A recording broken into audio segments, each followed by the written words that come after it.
Keplers første lov. Keplers første lov bliver kaldt for ellipseloven.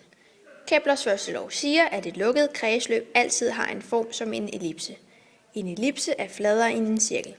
Man kan sige, at en ellipse har en stor akse, som er længden på den lange led, mens lille aksen er bredden på den korte led. Planeterne bevæger sig i en ellipseformet bane omkring solen, med solen i det ene brændpunkt. Altså betyder den første lov, at solen ikke ligger i midten af ellipsen, men i udkanten. Det kan man for det ene brændpunkt. Det betyder også, at der ikke er noget i det andet brændpunkt i ellipsen. Keplers anden lov. Keplers anden lov bliver kaldt for arealloven.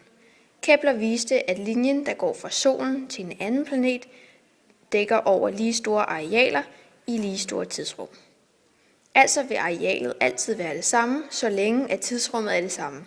Hvis man kigger på figuren her, det tager lige så lang tid at komme fra H til I, som det vil gøre at komme fra A til B. Det er netop fordi, at de to skraverede arealer er lige store. Det betyder, at planeterne bevæger sig hurtigere, når planeterne er tættere på solen, end når den er langt fra. Keplers tredje lov kalder man for den harmoniske lov.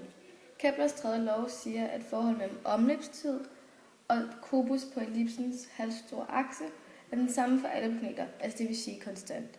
Omløbstiden kalder man for T, og middelafstanden A.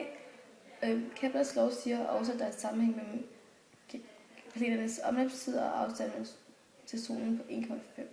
Det vil sige, at lige meget hvor planeterne er i forhold til solen, vil det altid være den samme afstand mellem planeterne. Og det er lavet af Sidi og Simone.